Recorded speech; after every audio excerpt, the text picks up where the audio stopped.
Well, Jim, let's go back to Tony Khan. There's more? There is indeed more. Tony Khan was asked about something we just talked about on the show. You talked a lot about it. The lack of AEW production meetings, or I guess the question was about overall what's going on with these production meetings. Let's go to Tony Khan's answer. Yeah, I meet with everybody involved several times a day in a couple different groups, in a few different working groups. And I've got all of the commentators. I've got the top production people led by Mike Mansuri and his group, and coaches. And I'll meet with them individually and in groups. I'll get the production people and the commentators together. I'll get with the individual coaches. The coaches will also meet with the production people, and we'll go over things throughout the day. And like all processes in life, I think we're constantly looking at this. And when you depend on people, there's got to be good communication between people. And it's one of those things that I'm constantly looking at, and I want to do better with always, and with everything. It's like, and like, I do think it's a great process for us, and we've had great shows recently. And, you know, I'm very proud of the shows we've been putting on, and I think we have a great staff of people. And, that's kind of how we do it. So I'll generally come in with an outline for what I'm looking for. We know who our top stars, our top rivalries are, where we're going. We know big matches, big moments, and I've got a lot of ideas, and I'll get with a group of coaches, a group of producers and production people, and the announcers, and then we'll all come together. And it's possible that I'll meet with several of the groups as individual groups, and then they'll meet with each other, and then I'll get with them generally one-on-one. And let me stop for a moment. So he's meeting with groups, different groups, and then he breaks away and meets with the star of the group one-on-one. I mean, I don't know how that works. What do you? Well, okay, let's say. So he meets with production. He tells them what he's thinking that's going to happen, and then some talent in that segment comes and says, "We don't want to do that. We want to do this." Okay. Well, but then you got to get the other guys that are involved that are going to run in and tell it. Well, then, okay. Well, now you got to go back to production and tell them what's happening now. When all these running around back and forth, modifying things leaves more opportunities for shit to get lost in translation or stuff to be overlooked because it was not all being discussed with all parties present. They didn't have the finish with all the talent specifically nailed down and then have the production meeting, or vice versa. Have the production meeting and then tell the talent how the finish is going to go.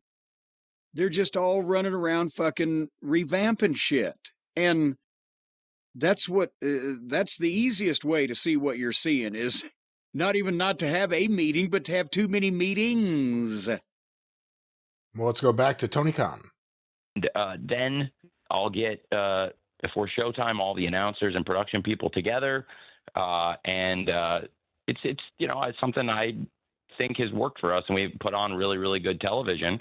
And I believe have had the most consistent shows week in, week out. So that's kind of where we're going.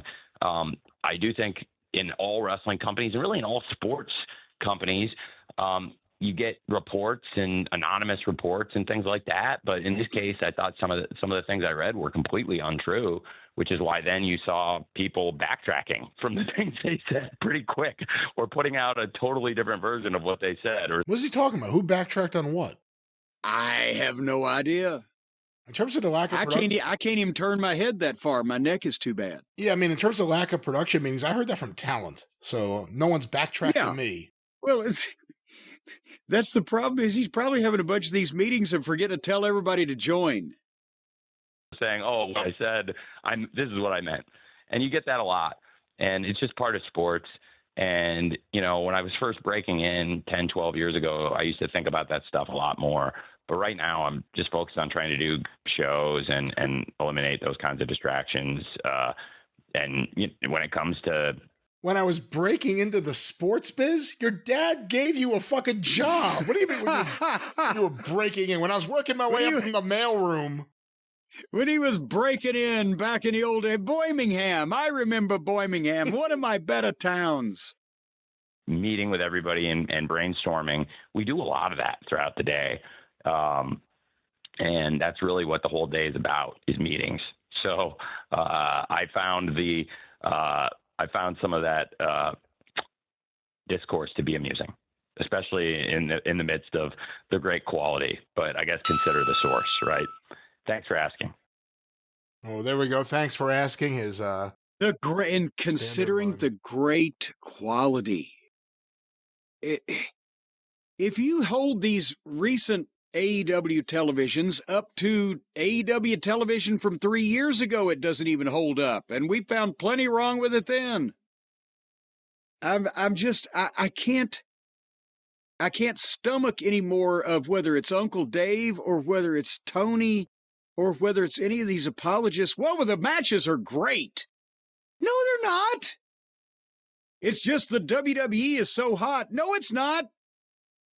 Another company can be hot if it deserves it while the WWE is hot. See the Attitude Era. But these matches aren't great, and this booking isn't great, and it's not because the other company is hot. It's because the other company, the booking is great, and the talent is great. And that's why they're hot.